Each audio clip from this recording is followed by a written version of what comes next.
Well, obviously, there was a feeling of disappointment. There was a feeling of sadness in a way.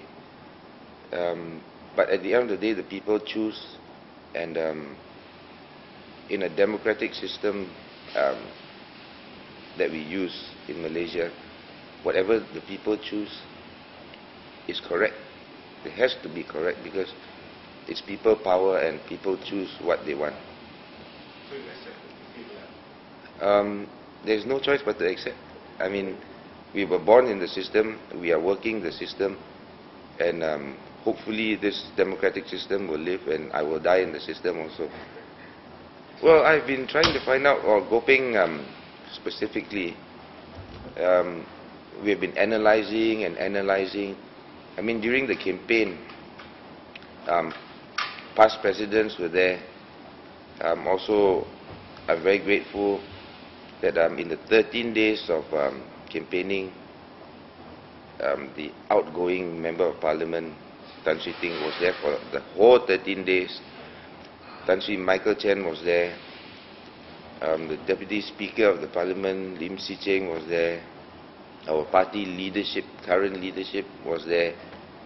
And we still couldn't win that seat.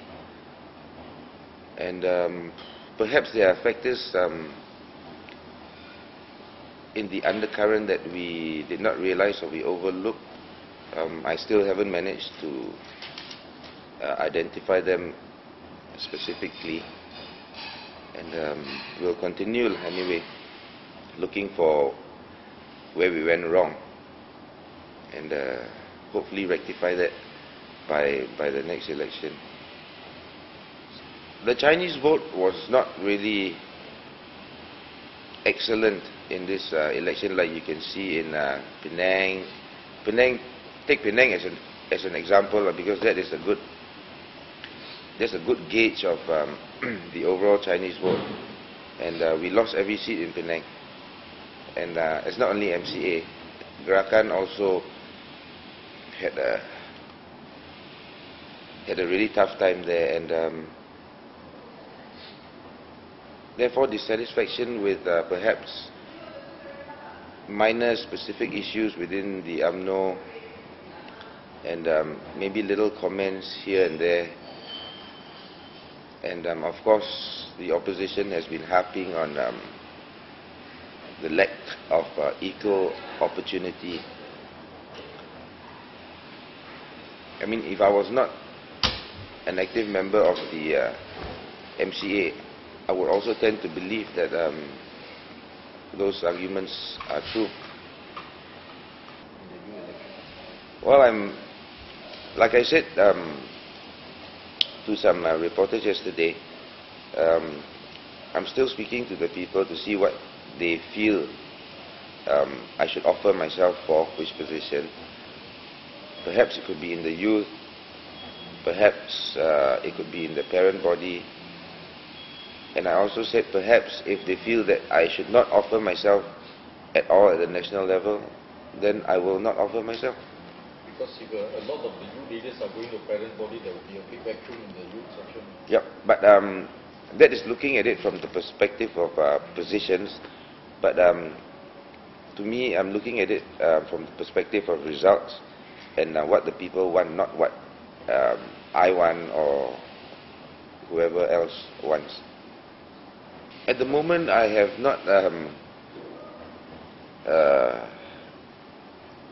really considered that. I'm just asking the people's opinion.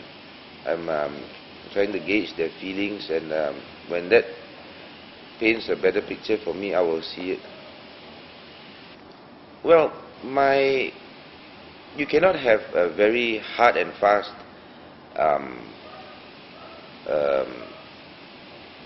idea that you want to carry out.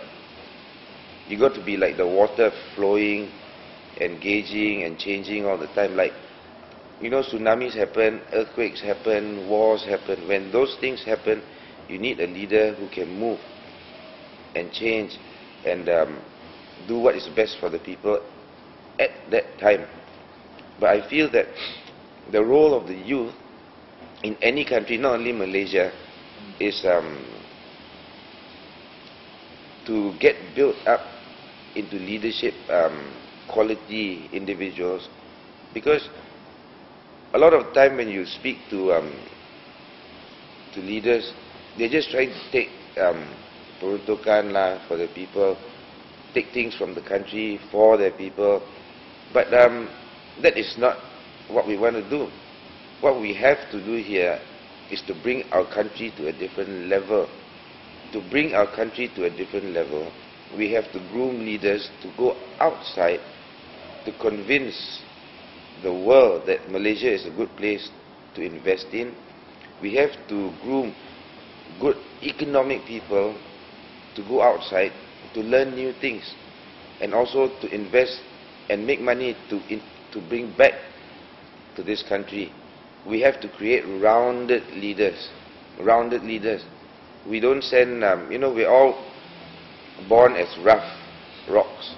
And then there are two choices. You bring the rock to the factory and you make tiles and blocks and square little things and flat, very flat things. Or you put it into the river and they roll naturally. Naturally they become round. And naturally they flow. And we want rounded leaders so that we can go out to the world and show people. Everyone has to work as a team to do this, not just the chairman of the bureau. And the general direction must be to allow them to express themselves, allow them to create. If you make a few mistakes, it's okay. Everyone has to make a few mistakes. If you don't want to make mistakes, then just don't do anything. And that is so wrong. And we must allow them to fail. And after they fail, then they will succeed again, because they know what not to do again. Well, I mean, I'm a Malaysian. Everybody's problem is my problem, and my problem is everybody's problem. So we have to work together to solve the national issue. I don't know yet, because I haven't asked enough people and I haven't gauged enough feelings yet. Are you on the campaign trail now? Not campaign. I'm just meeting my friends again as usual. Like, I treat all the members like my friends. I am no better than any one of them. If they choose me to lead, I will lead. And it's just like meeting friends all the time. And that's the way my father did it. And he enjoyed it. And the relationship with the people was good. And therefore, I've been brought up in this. Not just in Perak, but throughout the whole other country you're traveling as well. Some like me to stay back in the youth. Some like me to go to the parent body. Some tell me I shouldn't stand at all. So I'm deciding.